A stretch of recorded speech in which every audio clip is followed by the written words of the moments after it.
Oke, halo semua. Jadi di video kali ini, biar teman-teman juga nggak bosen tentang video otomotif, terus review dan lain-lain.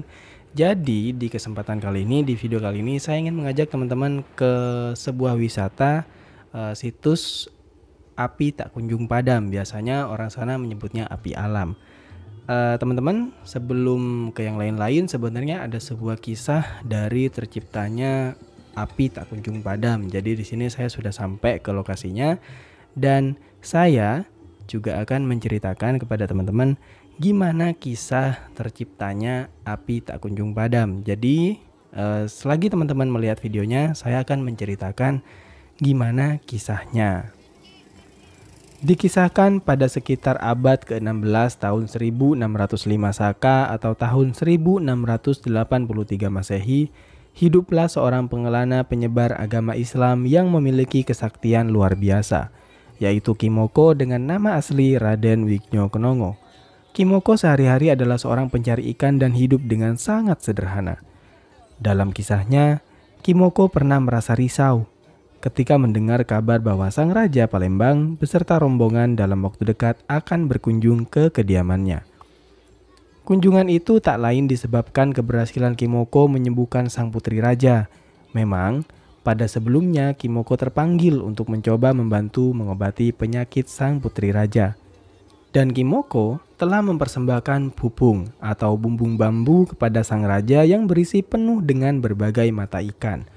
Bumbung itu dikirimkan melalui utusan. Saat raja menerima persembahan dari Kimoko, sang raja terkejut dan takjub karena barang yang semula mata ikan dan dianggap tidak berharga, namun berubah menjadi permata intan dan berlian. Rasa terkejut, heran, dan senang itu membuat sang putri raja sembuh dari penyakitnya. Setelah kejadian itu, atas jasa Kimoko, raja bermaksud membalas jasanya dengan menikahkan putrinya dengan Kimoko. Mendengar itu, Kimoko merasa sukacita.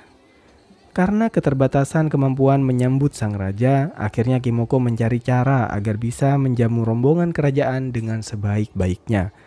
Dengan harapan tidak mengecewakan kedatangan sang raja, persiapan kebutuhan telah tersiapkan. Namun, satu hal yang belum terpenuhi, yakni penerangan cahaya sekitar. Harus ada sumber api sebagai media penerangan. Keseriusan Kimoko makin terasa ketika mendengar berita bahwa tak lama lagi rombongan dari kerajaan akan segera tiba, sekaligus sebagai penetapan akad pernikahan antara Kimoko dengan putri raja.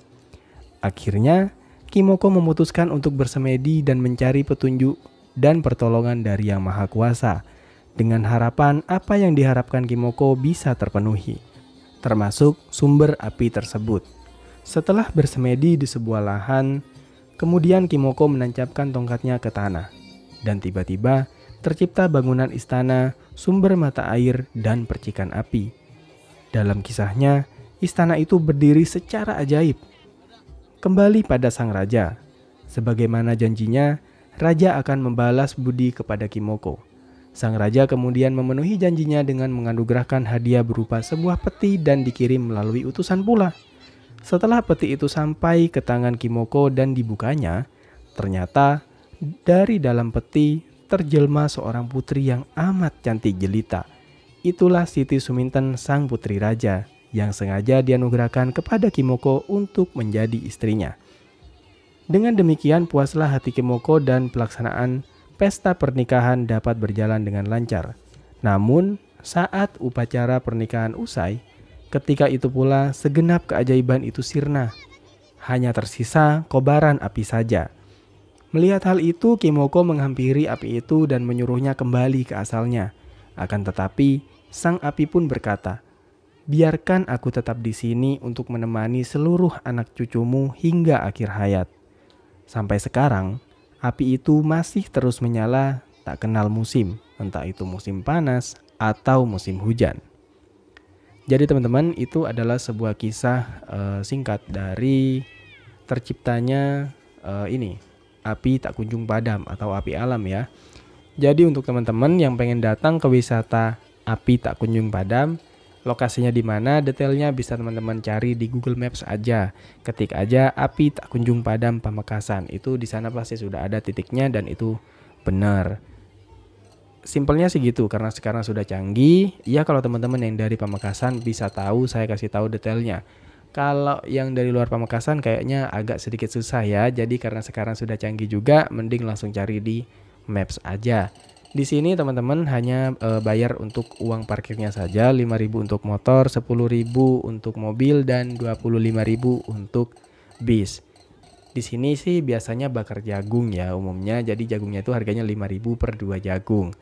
Biasanya ramenya malam minggu katanya, ya keluarga atau orang pacaran juga ada. Oke, sekian video kali ini, semoga bermanfaat dan jangan lupa subscribe channel ini. Dah.